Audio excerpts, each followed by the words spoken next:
Oui, alors j'étais en train de dire, excuse-moi, de cette coupure indépendamment de ma volonté.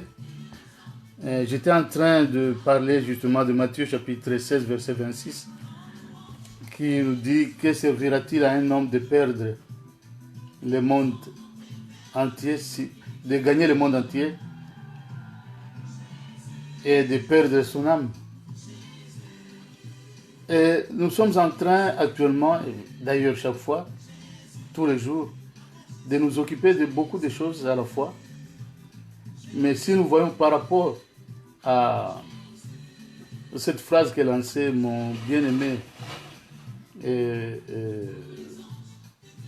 frère Kangou Masenga qui venait de nous quitter, hein, que personne ne joue avec ton éternité, c'était vraiment très important parce que c'est quelque chose d'irrécupérable d'abord.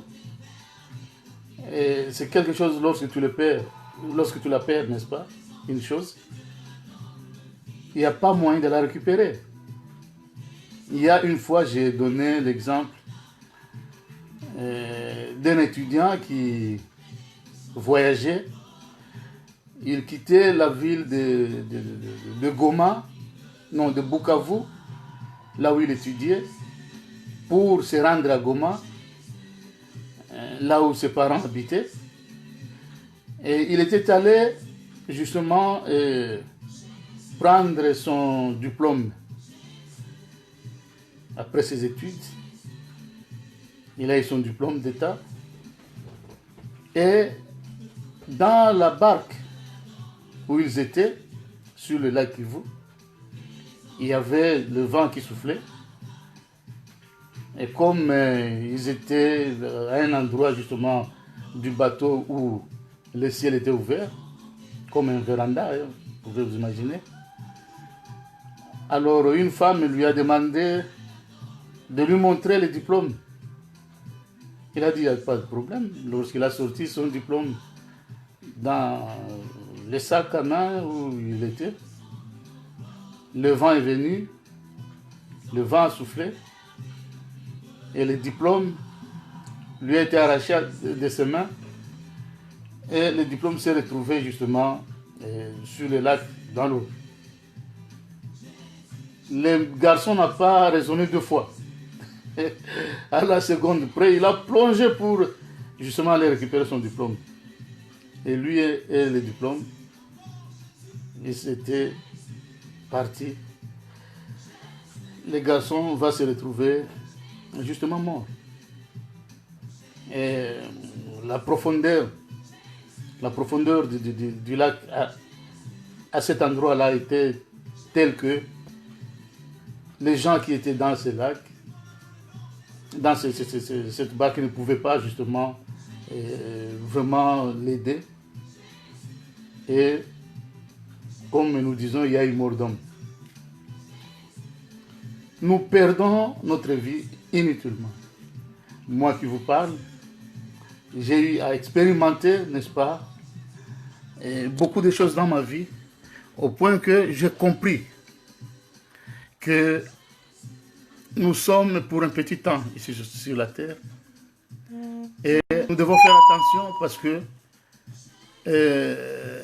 c'est celui qui t'aime qui te donnera des conseils dans le sens de préserver justement ton éternité. C'est celui qui t'aime qui te dira la vérité sur ces choses, parce qu'actuellement, il y a tout. Dans le domaine des enseignements de Dieu, nous sommes en train de voir des choses, nous nous posons la question de savoir, est-ce qu'il faut avoir été à l'université pour comprendre que Dieu n'est pas dans ces choses? Nous voici à quelques jours, à quelques semaines de la fin de l'année 2019. Mais qu'est-ce qu'on n'enseigne pas aux gens aujourd'hui? 2020, ça sera une année extraordinaire. Vous allez acheter des maisons. Vous allez être bénis. Vous allez acheter ceci et cela. Mais toi qui lis la Bible, tu vas comprendre que quelqu'un comme celui-là veut te perdre. il veut te perdre. Qu'est-ce que tu vas gagner dans tout ça? Notre bénédiction ne peut venir que des efforts fournis dans le travail que nous faisons. Dieu a dit, tu mangeras à la sueur de ton front. Il n'y a pas 2, 3 formules. Non. C'est la seule formule que Dieu a donnée. Tous ceux-là qui travaillent, ils ont leur salaire. Et avec ce salaire, ils font tout ce qu'ils veulent. Le voyage, acheter ceci ou cela, c'est sur base de ce qu'on te donne à la fin du mois comme salaire. Et là, il n'y a pas de péché. Mais lorsque dans les affaires de Dieu, il y a des gens qui vont venir vous dire que donnez ceci, donnez cela pour que vous puissiez avoir... Non, ça c'est jouer avec les gens. Ça c'est un des exemples que je donne pour dire que les gens ne puissent pas jouer avec votre éternité, bien-aimés. Ou alors, vous êtes prêts à recevoir ce Jésus et à suivre les préceptes et les commandements qu'il a prévus pour tous ceux-là qui vont les suivre, pour tous ceux-là qui vont, chacun d'eux, n'est-ce pas, prendre sa croix, porter sa croix. Ou alors, si tu n'es pas encore prêt, il n'y a pas de problème. Mais tu vas laisser du temps pour cela. Pour combien de temps? Pour, excuse-moi pour cette tautologie, tu vas, n'est-ce pas, comment est-ce que je dirais, mettre cela dans le tiroir pour combien de temps? Mais entre-temps, tu es en train de faire quoi? Justement, de profiter de tout ce que tu vois devant toi, de te réjouir avec les autres, d'avoir tout ce que tu veux.